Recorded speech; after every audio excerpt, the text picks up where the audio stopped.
CEO confidence in America is falling at an alarming rate for 2023. Hello, ladies and gentlemen, and welcome back to The Daily Show, where we're talking about stocks, commodities, and cryptos today.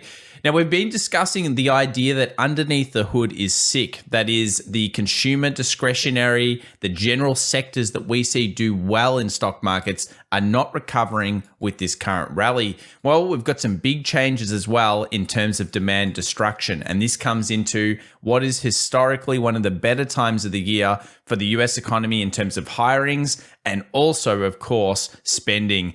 Yes, it looks like the Fed's doing their job, but is the stock market a little bit too high? The same with some other asset classes. We've got bankruptcies, we have lockdowns, and we have a lot to discuss ahead of Jerome Powell's meeting later on this week.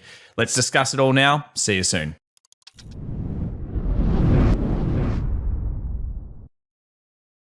Well, welcome back, everyone, to The Daily Show. We'll begin with the news, the macro, and the lead indicators, and then we'll end today's show with, of course, the key levels that you need to be watching in the markets right now. But the biggest discussion points have to be around things like the China protests. Of course, we've got lockdowns happening in some of the major cities. This is starting to hurt certain key sectors, especially chip manufacturers and Apple in particular. Anything to do with manufacturing in China is struggling, and this is going to also have dramatic ramifications, I believe, over the next couple of years of further deglobalization. We also saw the Fed comments more hawkish in terms of inflation. Later on, we'll discuss that and what it means for the US economy, because inversion is getting serious. And I mean, like, inversion's not just normal anymore. It's incredibly apart from yield rates. CEO confidence is indicating potentially another 20% S&P 500 earnings per share decline in 2023. This may not be necessarily in line with what's going on right now. Now, we'll notice before that usually CEOs kind of react very quickly with the market. They get confidence incredibly quickly. They also drop off, and sometimes then the S&P 500 earnings per share 12-month forward lags behind. Interesting that that's happening right now. CEO confidence is back down where it was in 2020 during that really big disaster, of course, that we now know is all these lockdowns. And realistically, it's starting to get a little bit scary. Why is it getting scary? Well, it has to do with yield curves. While bonds are being bid, specifically, we are not seeing anything to do with the current date being bid. In fact, it's all about these long dates going down and inversion becoming incredibly significant. So inversion, as many of you would know, would be where we take the short date rate. So that's the short date, the US 2-year, the US 3-month, and we put it against something like the US 10-year, US 20-year, US 30-year. These are starting to invert at a very scary point. And we have to talk about that today, because when we start to look at some of these stats, it gets a little worrying. What about US house prices? Well, they're starting to crack as well.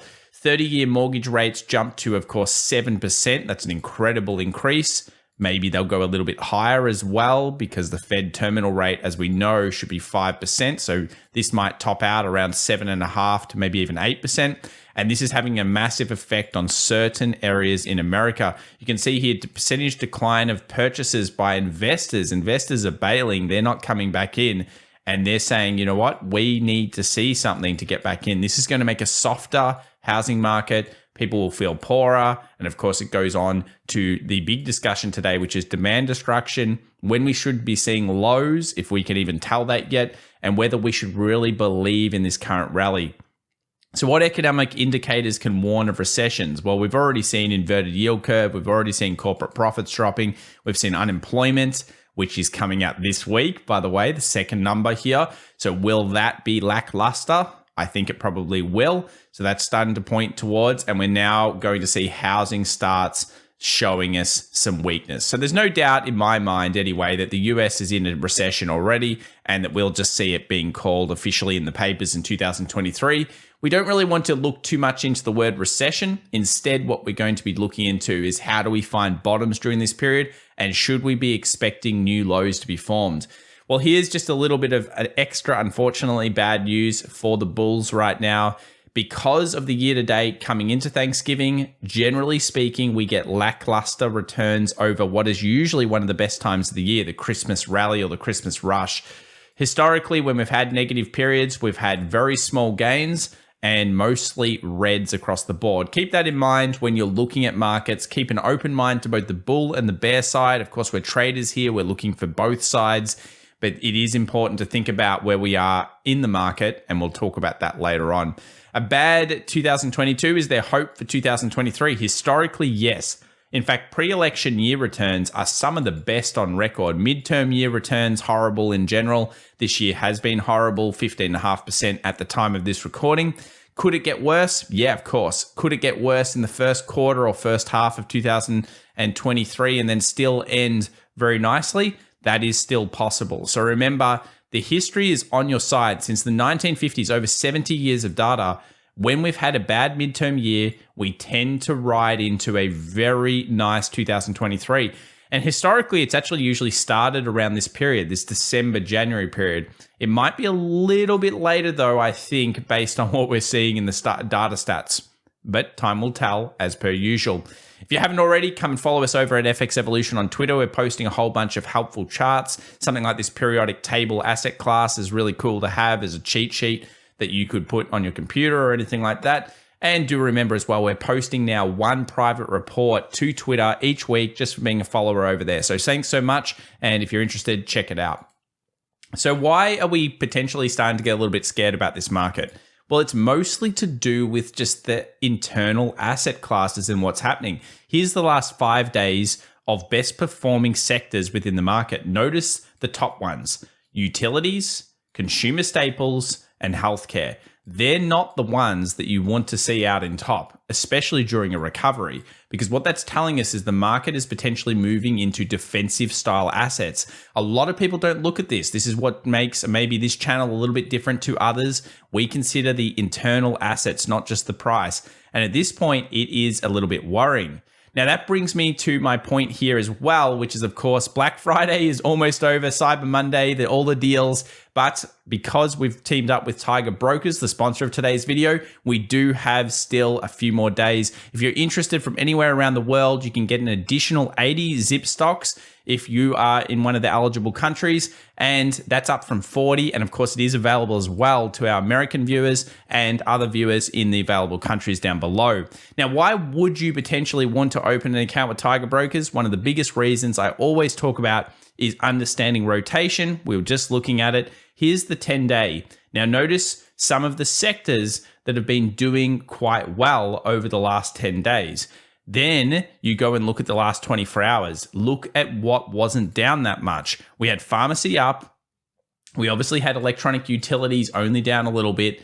And it shows you that rotation happening here. So having a broker that allows you to see this is really, really beneficial. And of course, if you're interested in Tiger Brokers, check them out. I've also noticed they're updating a few little additionals in their platform at the moment as well. There's live conference calls that you can now get access to. If you want to watch the NVIDIA conference call, you can do it. There's a live stream. Fantastic to have that in the platform. Of course, the investing calendar during earnings seasons, 2023 is going to be about earnings. There's no doubt in my mind that's going to be one of the biggest discussion points. And of course, having key statistics as well. Here's the CPI data, and you can see the previous reports, read a little bit about it. So it's nice to have this stuff, and you can do all of this within the Tiger Brokers platform. So remember to check them out. Black Friday, Cyber Monday, whatever we want to call it, deal is about to end. 30th of November, it closes. That's Australian time. So let's jump back into the charts and talk about what we're seeing going on in the platform. Well, it is all about realistically this increased potential towards weakness. Of course,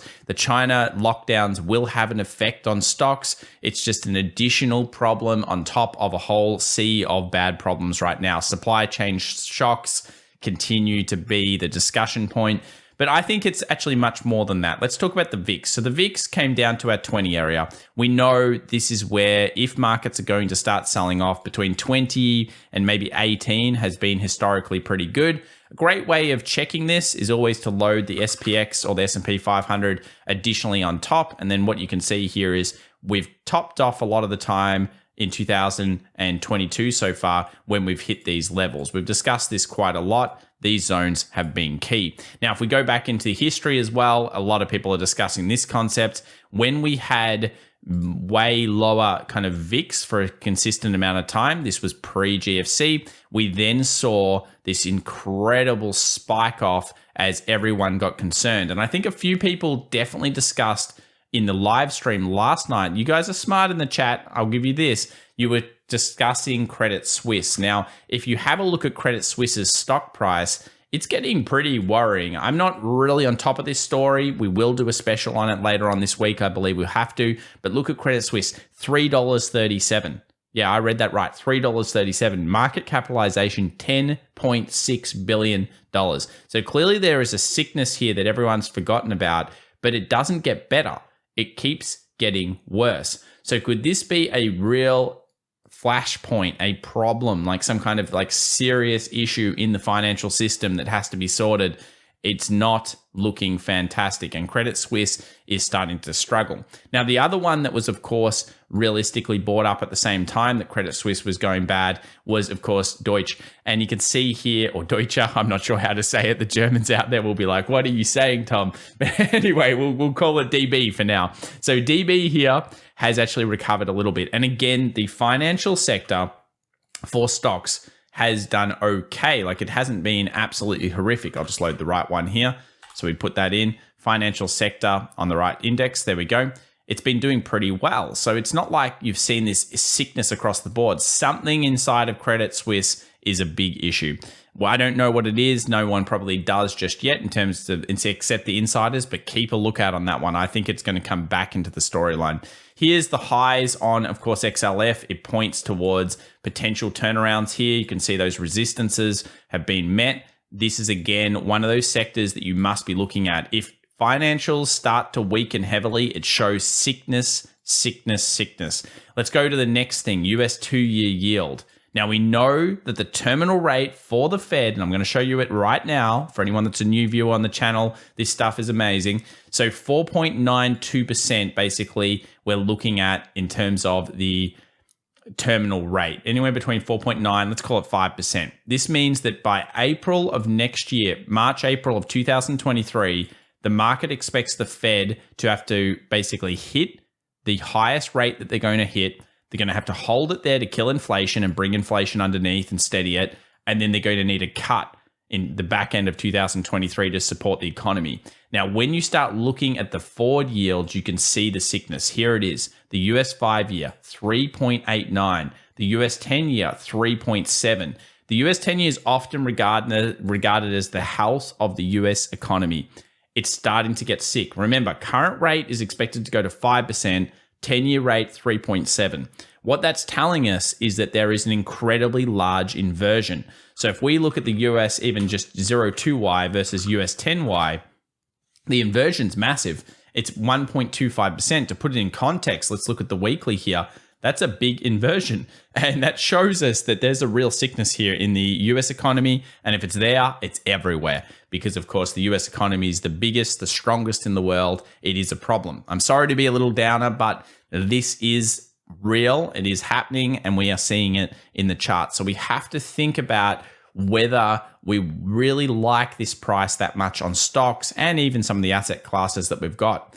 Now, speaking of the big changes in the last 24 hours, take a look at this dollar index. It bounced heavily, and it really marks this idea that probably we're going to see some renewed strength in the DXY moving forward through the next couple of sessions. When we weaken, we should be met by buy demand, and it didn't make a new low, but it came and tapped straight back in to our defended area, our very strong demand zone. So it's interesting to see the DXY do this. Huge rejection wick coming off that. Go down to the 2 hours. You can see it took out a new high, took all the supply that was here.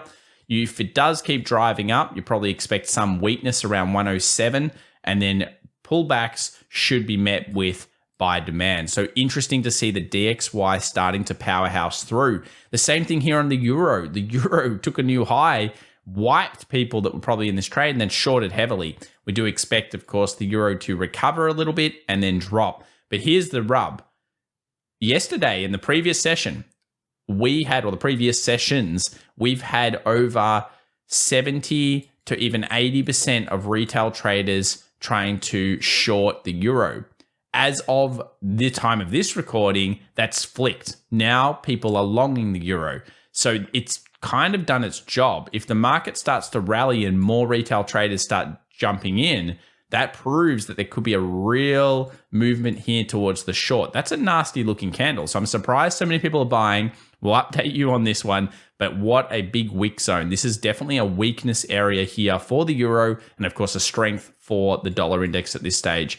Similar on gold, new high being formed here, then a new low. Interesting one. Certainly a turnaround potential here towards further shorting of gold, and then maybe some strength coming through these previous demand zones that we've been very patiently waiting for. The rallies were real after this. It made a new high, got into this supply, couldn't handle it, and dumped down. So you've got to think shorts on the rallies are currently the biggest kind of play from the technical side of things at this stage. US oil continues to be quite weak. I've talked about the barrel being weak for a little while.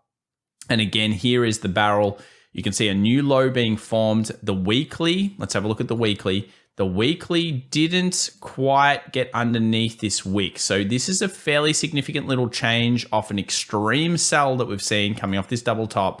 And it's kind of gone double top distance. I still think that 64, 63, this area down here is eventually where we're going to end up per barrel.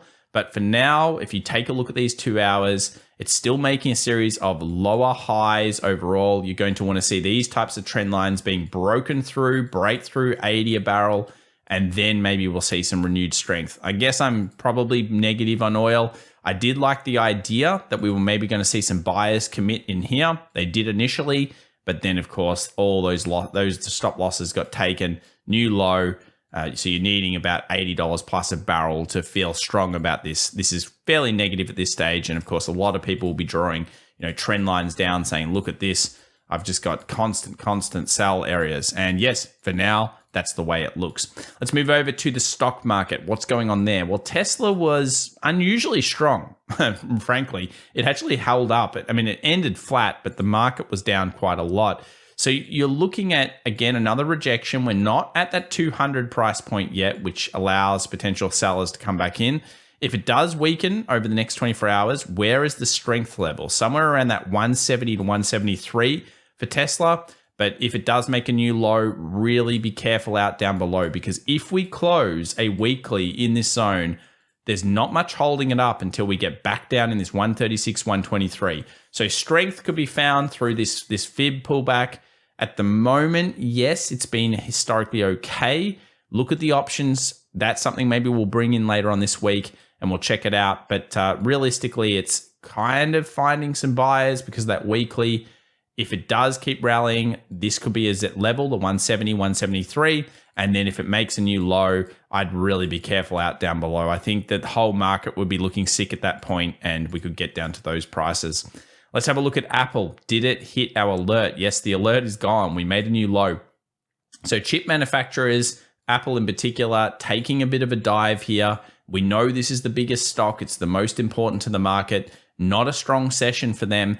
And when we double this up with something like semis, so if we bring on semiconductors, you can see, again, semiconductors weakening. Now, this all happened due to our little island reversal here. And at this stage, new lows for semis could push us down to those pre-CPI numbers, hitting that 190, 193, where we see the real buy demand coming in. Of course, the next 24 hours, anything in here could find buyers, and that will come back to the SP500, which we'll look at very shortly. Energy, starting to look weak. I've reported on this a little bit. Actually, we got a little weakness sign here in the last 24 hours.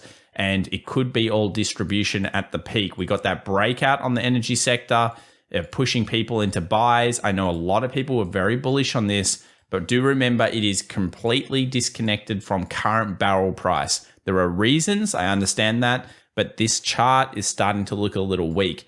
If it does end up making new lows, you've got to think we're going to 80 or possibly even back into the 72s for oil stocks. That's showing you demand destruction is in play. Another one to back that up would be something like copper. If copper continues to weaken here, you can see it's finding a low bottom at this stage. If it doesn't make new highs and break through the 3.7, creating a double bottom strategy, then we could see weakness. And that weakness could push us down to significant lows for copper. That shows demand destruction and a sickness in the economy. Yields did drop for the first time in a little while. We got high yield corporate bonds dropping through, and that's, again, a bit of a weakness for markets. We've seen a big correlation with if high yield bonds start to dump and the market's kind of consolidating or sitting in a range. If this thing starts dropping off, that's not a good sign. Corporates also dropped, though they have been very strong recently, and that's been one of the most positive bull signals for the markets at this stage. XLY, XLP continues to be horrific. This shows us, again, consumer discretionary is not being bought up. Usually you want that, and staples are historically quite strong. This is not the chart that you want to see with a proper recovery. The DAX did fall. So the DAX is falling from this heavy resistance area of previous selling. It had a great run on it recently. I mean, this is a significant run off the bottom. It's done better than the US market, 23% here from bottom to current position, but you can see why it's taking a breather. New lows being formed will be significant. I'm going to follow the US market on this one, and I think the DAX will just come with it. But yeah, the first signs of weakness here for the DAX, making a new low under these zones. It's been all through this higher lows, higher lows, higher lows, higher lows. Suddenly we get a lower low. So this is a little bit of a shift in sentiment here for the DAX and the first signs of some little bit of weakness. What about the US 100? Well, you can see here that the US 100 has weakened, and specifically it's come off this previous 12,000 level. Have we made a new low? No. Do we start to see weakness here? Yeah, for sure. It's starting to look weak. If it makes a new low, that's going to be fairly significant and something I'm going to set alert for right now because it will be relatively important to check it out. Let's move over to the US 500. We'll just look at the facts at this point. And the facts are that we're still struggling to get past this point here, the golden pocket, the 61.8, 66 fib pullback. Now, we know that that's where we stopped the market last time. We know that's where we potentially might stop at this time. We've got the downward trend line just behind and the daily 200. So there's a lot to hate from bulls' perspectives around this price. And actually, bulls may want the price to drop here, come back down, give this unfilled gap sitting around 37.50 a go, buyers come in and recommit and then push through. And if that does happen, then you actually could be more happy than you think, bulls. Maybe you want it to go to the moon, but at this stage, you don't really want it driving in here. You'd rather it stops early, moves down, finds buyers around this accumulation zone, and that's where they come back in. Let's have a look at the last 24 hours. So we'll go over here to the 2-hour chart. You'll notice, based on our live stream and analysis, our expectation was probably more like this, which was movement up, potentially a gap fill, then down for the rest of the day. It did move up through the start of the session, then just dumped. And it dumped pretty much into the start of our zone. Notice the alert here sitting around that 39.60 area. That's exactly where we expected it to come back down to. And it's the beginning of this previously strong buying zone. So for buyers, they're looking for probably something like this to occur, structure up, new low being formed during the open, push higher, and then rally through. That would be good. For sellers, all you want is you want it to come back and test this 4,000 again and find weakness. And at that point, you're starting to talk about possibly going back to 390 or 3,900, which will make more sense when we look at the options in just a second. So they're the kind of case scenario areas. Key levels, 3,940, 3,950 this week, this zone in here. Then we have this 4,000, 4,010, which will be key. Even a spike to the 40.26, 25 gap fill will be very important bear zones. And then if we get down to 3,900, that's where other buyers may be as well. So these are all the key levels. If we do end up making a new low underneath 3,900, I think that's kind of pointing towards 37.50 being a thing. And that's something that we'll be looking at closely on the channel should it happen. Check out the options for the week ahead. Here are the options. Pretty interesting. We've got total open interest amount, 916,000 units already.